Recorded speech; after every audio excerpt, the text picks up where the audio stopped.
Hello. Hello. Oh, he's gone. You're just gone now. You just leave us up. All right. He's double booked himself. Okay, I want to say something further to the cast members. As someone said, Stuart Rutherford, Jonathan Bruff, Jackie Ramby, Corey Gonzalez-Macuer, I'm Jermaine Clement. I'm one of the two directors. I have something to admit that this whole documentary, it was actually a hoax.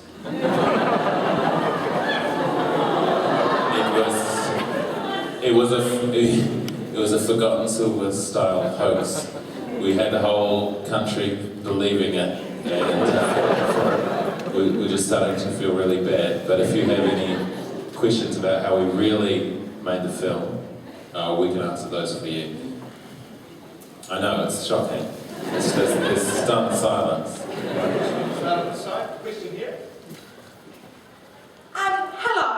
Hello. Hi. What is your favourite vampire in the movie, but you can't say yourself, one that you play? You can't say that one. Oh, that's gonna be tricky. Oh, it's not tricky for me. It's Vladislav. Oh, thank you. It's definitely not Corey's character name. Named up Ridley. Actually, where's Benjamin? Oh yeah. Not in the toilet. There's also one other. There's one other cast member who's not here. Where is he? Ben. Hopefully, you'll see Benjamin, who played Peter. I think I like watching him because he's kind of scary. When we first got footage of him, we'd watch it and it kind of looked like something that would be in a horror movie. My favourite vampire was it was a very small role, but performed by Madeline Sami, from Super City. She was my favourite because I got to hang out with her quite a lot on set. I think my favourite, definitely not Deacon, but maybe, I don't know, I think all of them were just as good. Good answer. Yeah. But probably the other. Oh yeah. Yeah. Please, we got a question over here. Okay, it's over there. Okay, so there's two microphones. I can't see anything, it's freaking me out. Yeah. Hello. Do you want us to all say hello or? Hello. Hello, what's up? Hello. I'm really fascinated by the character development and creation process. You had vampires that sort of matched up to different periods of vampire filmmaking, and right there, Yes, this is the classic Nosferatu. Yeah, it was a good example. Good timing, Ben. This is Ben who plays Peter. You can see why we cast him. Why don't you sit on the couch there, Ben, and I'll grab this chair. I'm sorry, you were talking about the character creation and development. Yeah. I was just really interested in the process you went through, and if you have any interesting stories about how you chose which eras of vampire you were going to focus on and what each was going to contribute to the film. It's really upstaging, isn't it? First I was shattered to learn that it was a mockumentary, and then this man came in and, in his own Nosferatu way, completely disrupted my question. So, I'm going to sit down in a half an hour, but I'd really like to hear your answer to my question if you could remember what my question was. Okay, so What was the question? all right, if you know about the history of this film, Tyker and I made a short film several years ago, 9 years ago, and all these people were in it except for Ben and Jackie. We invited Jackie to be in it, but she didn't show up. I don't remember being invited, but She said we're making I'm a short. No, flattered. I wouldn't show up either. It didn't sound like we're going to do it anyway. And we can show a little bit of that, right? Stu's got the timings of. Is that possible? Oh, they couldn't download it. Okay. By the way, that's going to be one of the DVD extras. The DVD comes out next month, and you can. And if you order the video on demand before Halloween, you get all the extras too. And that short film is going to be on there. We made it 9 years ago. We did it very rushed. we did our own makeup, so that's John, Corey, student wearing your makeup. I was really sick. So I lay on the couch being really sick in the short. And Yeah, so he's like lying like this all the time, totally ill. So he it hardly worked. Yeah, so we made he wasn't really lazy, he just couldn't, he was too sick to really do anything, but we liked it. So Character arc. we gave him, we made him, we thought that he was, a lot of the characters are based on what we saw in there. I was trying to be not Benicio del Toro, the other guy. Who's the other Spanish guy? Antonio Banderas. I was trying to be like him. In the first film, I did a different voice and stuff, and it looks terrible. Our makeup ended there, but at the end of the face, and then we had like skin-coloured necks and white faces. And when we took bits of those characters that we saw in that short film, and then we just extrapolated them, and then we started to take pictures of other vampire movies. So Taika's kind of based on Interview with the Vampire, that era, and mine's obviously Gary Oldman and Dracula, and then it's obvious Ben is, because the resemblance to Nosferatu is striking anyway, and we thought, what about that guy Ben? And Corey sort of accidentally became kind of like Edward and Twilight. We made the first film before Twilight, but it sort of just turned out kind of being like that. So representing those different vampire eras. Alright, the next question. Kia ora. Kia ora. Hello. Say kia ora. Say kia ora. Kia ora. Kia ora. Kia ora. Kia ora. I was wondering, I was just wondering if you can talk with your teeth in. It's a running gag I've had for quite a while. My question was actually, how much vampire media did you immerse yourself in to write this? Like, did you kind of skim, or did you end up getting into like a lot of very obscure lore? Right.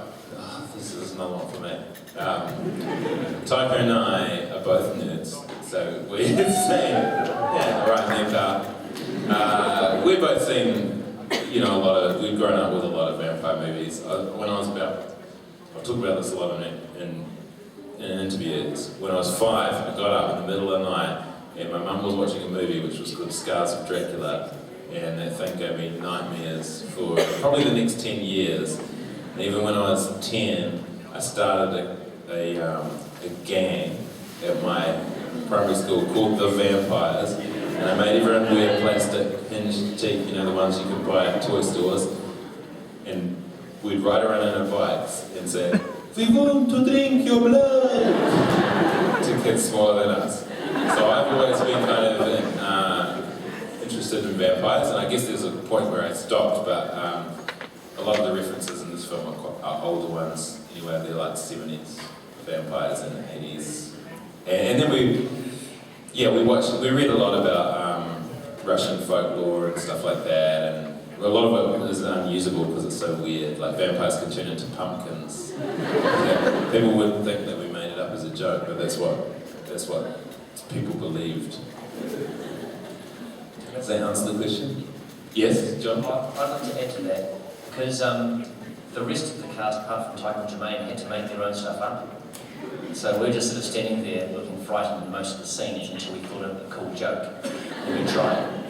And so for character arcs for us, you might have your own character arc, Jackie, but for me it was just being an angry dickhead.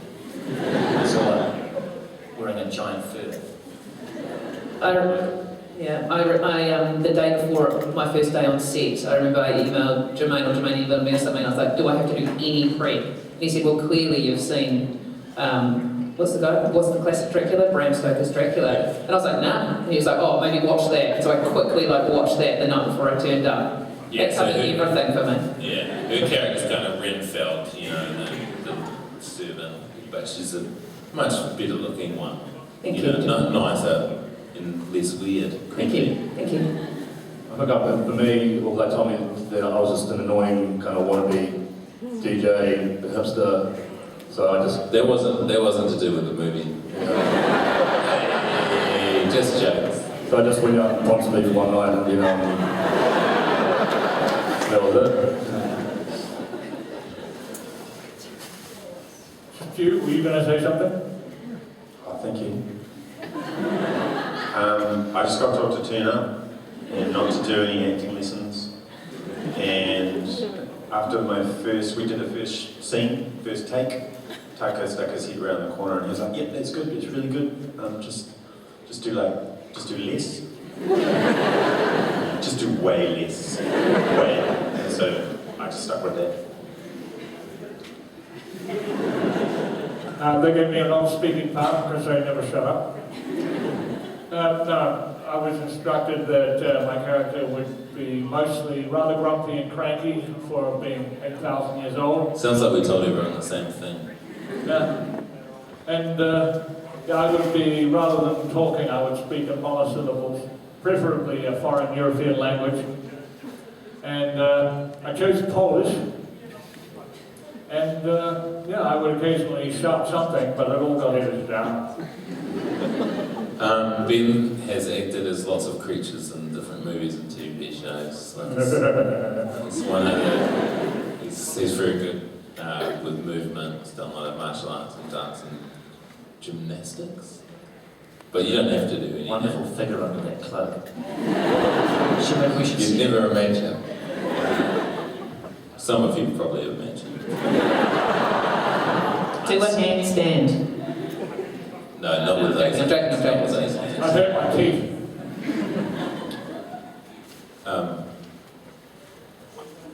Yes, hello. Hey, I was just wondering if you guys had any really funny running jokes or private jokes on set that you'd like to share with us.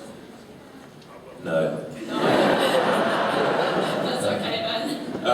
Often, the way we do it is, as John said, we didn't give them scripts, so Taika and I wrote a script, but we were the only ones who knew it. So we knew what we were going to say, and we would let them make up what they were going to say. Sometimes we'd give them ideas for jokes. So we were freaking out all the time. And then we had the cameras running just about all the time. They hardly got a break. So there wasn't much time for joking, except on screen. There was one nice moment when we're going to do a scene. I'm not One nice moment. one anecdote that I'd like to tell that I turn up lost around. Jermaine will go, "Yeah, so we're just doing a scene where we're going to meet some werewolves." And, "Oh, cool. What shall I do?" He goes, "I'll just make up some jokes. What have you got in the script?" "Oh, I wrote one joke, but it won't be as good as what you make up, so just go for it." And I did make up a cool joke. So he's talking about the scene on the waterfront where you meet the werewolves for the first time and they're insulting each other. It's going, "Fish and stick." There was no stick. Anything.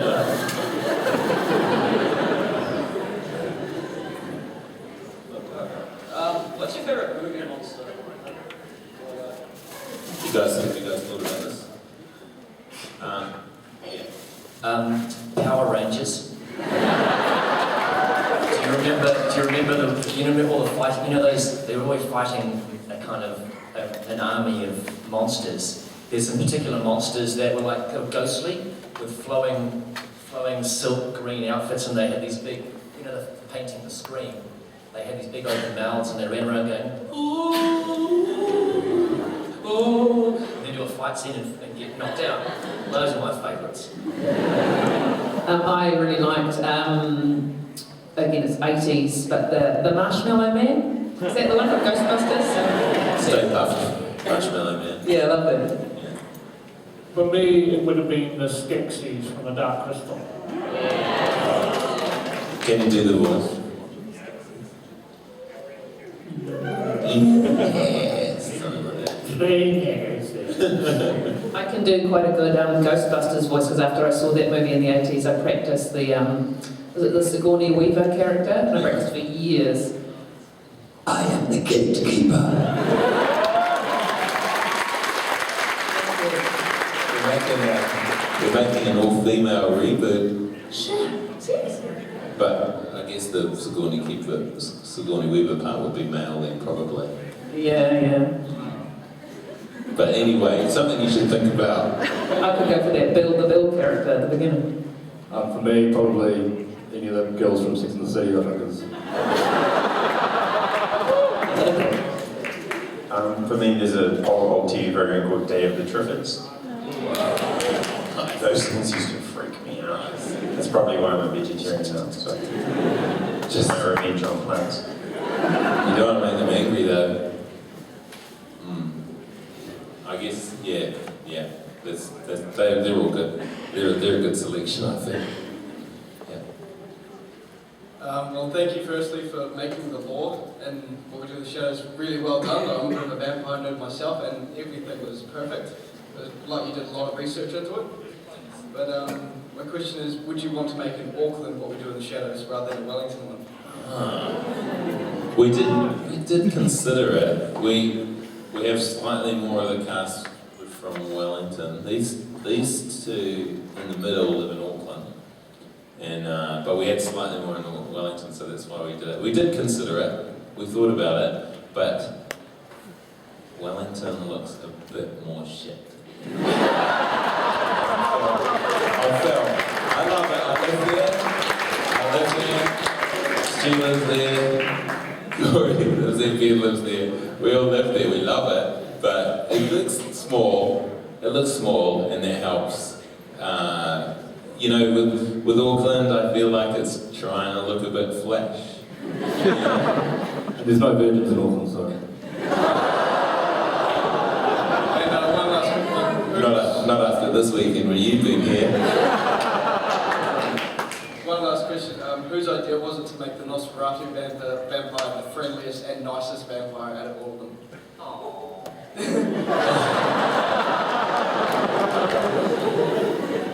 He was. He would turn everybody and wouldn't kill them. You know, we haven't really told anyone this, but we kind of made our own story that he's sick of his life and he knew that turning Nick into a vampire would lead to him dying and finally ending his life. So for me and Taika, that was our story, but we never told anyone. We didn't even tell Ben, probably. But for us, that's why we're thinking. More sometimes when you write scripts, you know where you're heading, and sometimes you go, you know what, man? I think he made Nick a vampire because he wants to die. And that's how you come up with it. And we wanted him a combination of scary but kind of like a granddad. Thanks very much. Hi, my favourite scene, my honourable one probably is the dance scene. Now, we did talk about it last night at the cocktail party, so you were pre-warned. I know What are you saying? I was just hoping you could show us some of your moves. I know you improv a lot of it, and maybe not what makes movies. Maybe at the end, with some help, we can I think we need some. Do you need music for that? traditional. Yes, I'll need some Snake Charmer music, preferably live, and then and you will join me for a dance after this. It's a lot to ask an audience member. Hi. Hello. I really enjoyed this film, but I think my favourite bit was when the police officers came into the house. And I was just wondering, would you consider making a sequel based on those two characters just being oblivious to all the supernatural happenings in Wellington? Secretly, Taika and I have put in a proposal for them to have their own TV series. So we haven't decided whether the supernatural part will play much into it. Okay. They might just be cops, but that was the hardest scene, wasn't it, John, not to laugh? Did you tell them about that? Yes, when we brought them downstairs into the dungeon to show them Peter's charred remains, they would be earnestly looking for irresponsible things, and the guy who Mike, he would just look at me and look me up and down. And then Karen O'Leary, the other one, we're all cracking up about different things that the two of them are doing. And neither of them are actors. Mike has started to act, and he used to be a lighting guy. And Karen is, she is a kindergarten teacher, and her brother is a policeman, and sometimes she borrows her brother's uniform. We should stop saying this because she's probably not allowed to do this. And she borrows her brother's uniform. She goes to the kindergarten wearing it, and she does that character to the kids, just like that. And she goes, you know, she'll go, excuse me ma'am, do you know how fast you're going on that trike? And she'll give them little tickets and stuff. And our casting agent had seen her do that because her kid had gone there. And you know, yeah, so she's mostly known in Wellington as being a kindergarten teacher, but she's pretty awesome. Kindergarten Just trying to keep it nice. Just trying to keep it all safe, that's all. Thank you so much. You're welcome. Hello. Hello. Just like to say it's great to see you all here, and you guys are fabulous in the film. I was just wanting to ask a question. How fun was the wire work and all the stunts you did, including the fire thing? Ben being on fire. Yeah. Okay, that doesn't sound like it'll be a lot of fun. Was that fun, Ben? It was tremendous fun. I couldn't have enjoyed it more. As a funny side note, I was actually a werewolf. So Ben was also one of the creature werewolves. I'm the big hairy one. Declan, I think, as the werewolf. That was, Corey, did you get to fly?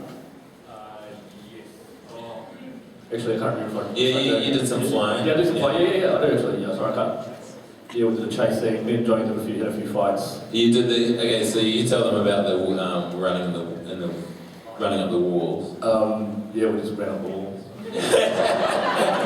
Johnny explains it better. Yeah, so they rebuilt, this would have cost half the budget, they rebuilt the hallway into a giant steel cylinder of framework, and then sat that in an enormous steel cradle. It's basically like a hamster wheel. Yeah, hamster wheel, and so they could turn it into big heavy dudes hanging off steel bars, and they would push it down and turn it around. And so we could then, as it turned, we could then jump from that floor as it went up onto the side of the wall, and then as it came round, we'd be fighting on the ceiling. So that was good. Interesting fact. So the camera follows the walls around the floor. If you've seen the making of Inception, you might know how it works. You're in 2001. It follows the floor so that it always looks around the right way.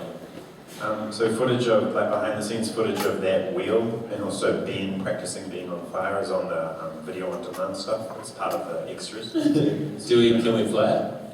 We don't have that. Stu in real life is also our technical support here. And one thing I want to tell you about Stu is, what about the wire work? What did you think about that? I just interesting, surprising note about being inside a rotating cylinder. It makes you really nauseous. Yeah, there's nothing you can look at. Me and Taika tested it out first, and it's basically like being in a tumble dryer, and you come out with bruises all over you. And the other thing is, me and Taika, we tested it out, we just ran around in there, but when we got them to go in there, we're telling them you have to be angry at each other, and you have to yell out funny things at each other. Go! And then turn around. These guys are just going, it's right, it's very physical. It's very sweaty work. I had a great time. I did some wire work, which didn't make the film actually, but it was super fun. We shot a huge kind of music dance thing at the end. Remember what happened to that? It's on the DVD. It's on the video. Originally, the first cut had a pretty terrible end. It turned out where we all, the werewolves turn up, and then the vampires and werewolves are having a big dance together. And the first time we watched it, we went, oh no, this is too cheesy. But it was fun to film. Yeah, really fun. There's a baby being drained of blood. There was a scene we shot in an enormous, it felt like a 4-story warehouse with the whole walls were all green and it was all lit up. And we were dressed up. I think this is flying through the air scenes. And you get to a certain height off the ground because the wires are so thin, they look like they're just going to snap. And at a certain height, I started freaking out because I was getting really high and looking down the solid concrete floor. trying to look like I could handle it, and it was really scary. There you go. Another fun moment from what we do in the shadows. One thing I wanted to say before about we got Stu doing that film is we didn't tell him he had a big part.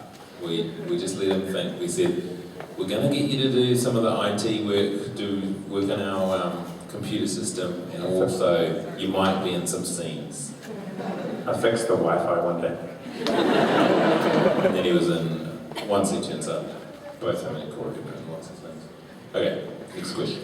Hi, I really enjoyed the movie. It was really cool. I just want to ask you guys, because I'm studying performing arts and I'm hoping to go into screenwriting. And I was wondering if anyone had any advice on getting into the industry and, I don't know, succeeding as big as you guys have to kind of make so many people laugh and everything. Yeah. Just write something awesome. Just to write something that you love. Yeah, most of us here have come from theatre. We didn't start off in film, and we started writing shows, like theatre shows. But when we started, there wasn't YouTube, so we couldn't do that as a way of, and you'll learn different things doing each. Anything else to answer that? Initially, maybe don't write things that could be expensive to shoot. Make stuff that will be easy to shoot. Radio is also a good way, because then you can do anything. Anything can happen in a radio show because you don't need a budget. You just need to describe it. Yeah, I reckon because about 6 or 7 years ago, I decided I wanted to kind of get into film as a writer-director. And so I just made 7 short films in 7 years, and so I kind of did it that way and just got more and more, just found festivals and stuff and just kind of learned as I did it rather than maybe training or anything, just make heaps of stuff really fast. I guess don't get, and how do you manage to do that? Do you have a policy with your ideas where you don't have to be too picky to get a lot out, or do you fuss over everyone? Generally for me, I've kind of bumped into actors or just people, and often I've worked with kids. I'll see some kids that are quite interesting and I'll just write a part for them, so they make fantastic subjects for a film, and I'll just write around the actors, then just organise the shoot, try and find $5,000 and just shoot it. And so I've often written around people that I've met, written for them. The first short film Tyke and I made, which is available on video on demand from today. If you get it before Halloween, and then also on DVD, November 26th. Just incidentally, it's about half an hour long, and it cost us about $200 to make at the time, and that was all on costume. Everything else was favours, and we didn't show it at many places, but we probably could have showed it at a few festivals. But we chose not to because we wanted to keep the idea to ourselves, so no one made another vampire documentary in the meantime. Someone did. There was one in Belgium. Anyway, but that was just getting people, and we just favours, and that isn't great, that short film, but you can tell that it could be something, So just try stuff. Okay, well, thank you very much. Hi, did you guys have any, consider having any moral underlying themes that you wanted your audience to be aware of? Yeah, we thought of, when we wrote, even though we knew it was going to be a silly movie, we wrote lots of serious things that it's analogy for, homophobia, for instance, or just general prejudice. And when we first went down the street and made the original one, that's Corey, Johnny, me and Taika, we're dressed, in frills and leather pants and stuff like that. We were called homo probably about 80 times. It was really scary, and just things like that. To being an outsider and having needing each other when you're part of this little world. But we kind of disguise it, It helps to have something serious, even if you're making a silly thing, to have some focus for the story. Hi, if someone like TVNZ come up to you guys offering a TV series, what would your response be? Because I reckon, Into the Shadows would be sick. Would you guys be in? Oh, And TV. NZ or someone like Yeah, that. yeah. No, someone has, an Australian company has asked us about making of what we do in the shadows, a TV show. So we're talking to them about it. I reckon Nelson would be pretty cool as well, because I'm from there, so I'm allowed to say this. It's a lot less, it's a lot uglier than Wellington, to be honest. Where's that? Nelson. Nelson, I think Nelson's beautiful. Oh, well. It's a bit sunny. It's a bit sunny for vampires. Maybe werewolves would go there. Probably, yeah. Dunedin, yeah, we did think about Dunedin as well. Yeah. And there was one version where Tucker and I actually did go to Hollywood and had the most depressing day pitching this film, and they were saying, who's in it? And they want us to say, Johnny Depp, Steve Carell, and we're going, our friend John, our friend Corey, who's awesome, they're both awesome, we're in it. And it was a terrible day, but it helped us decide, no, we're going to do it in New Zealand with our friends. But then we decided, we were thinking all different cities, Chicago, San Diego, and then we went back to New Zealand. And also it's easy in Wellington because there's all the film stuff's there ready to go. There's lots of people who know how to make a CGI bat, for instance. So I was completely shocked that this was not actually fact of what you were filming. But I guess I'll just have to ask you this question instead. Do you have any flatting advice? Don't do it. I was going to say, do your dishes. Just do your chores. John, when we got out of our first reviews from Sundance, someone mentioned John's character not doing the dishes, and the first comment on our first review was, I'm John's flatmate and he also doesn't do the dishes in real life. That's not true. That is not true. I do the dishes.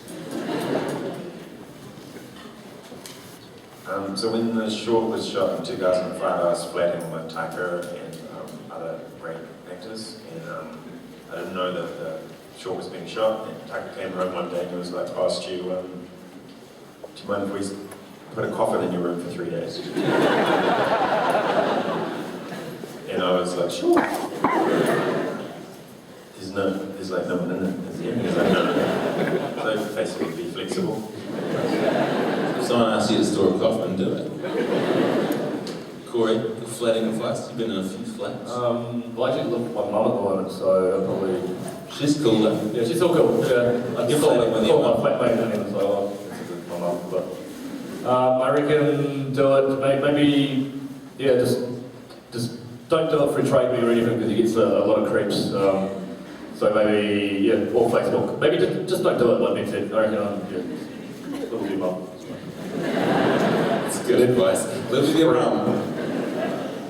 We've got time for just one more question. Hey guys, well done for making what I consider the best film of the year. Thank you. And my question is, who's the genius that came up with the line, werewolves not swearwolves?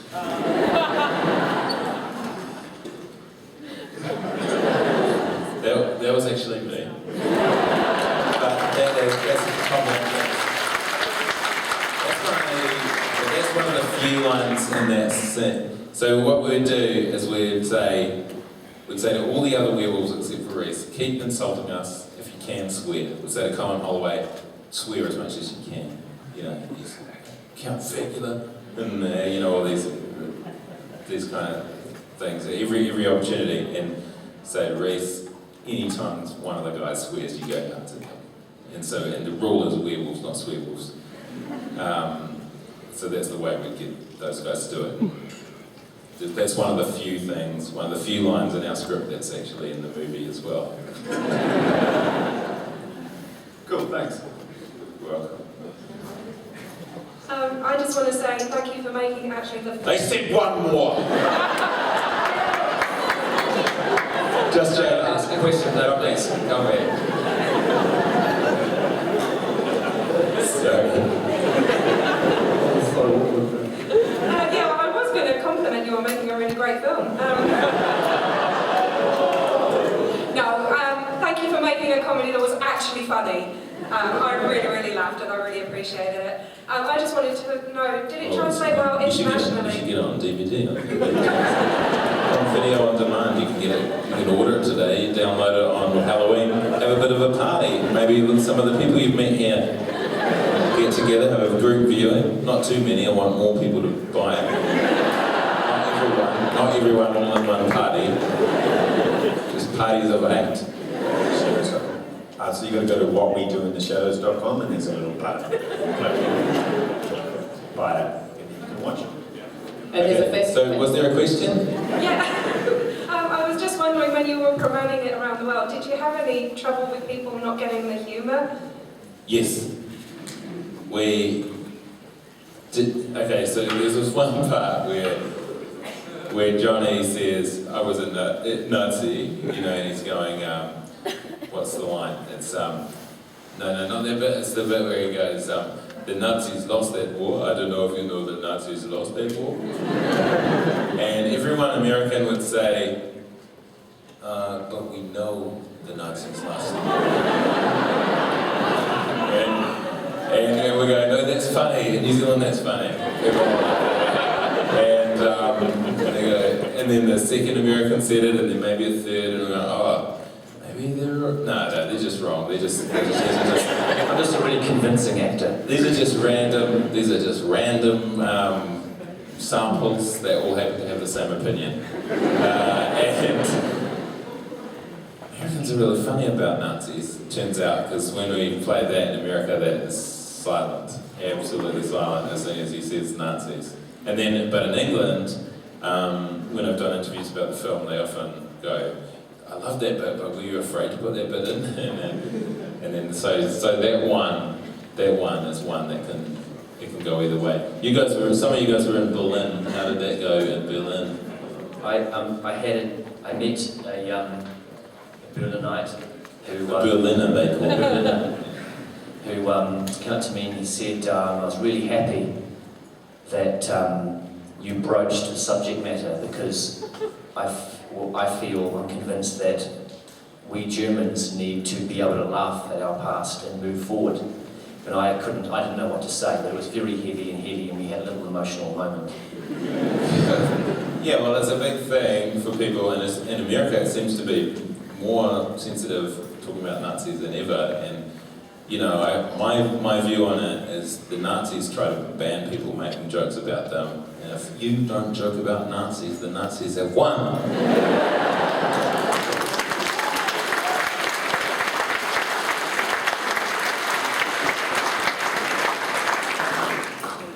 Here we are. That was the last question, I believe. If I can slink back on stage again. Yes. This is the way I slink it back on. Hasn't it been great to have these guys here? Yes?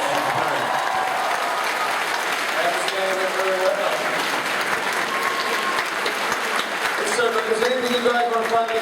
You were here in the middle, there was a huge riot. Was there really? Okay. I can smell some tear gas and yeah, it's weird. We had to get the tear gas out. Could we do some stage diving, some crowd surfing?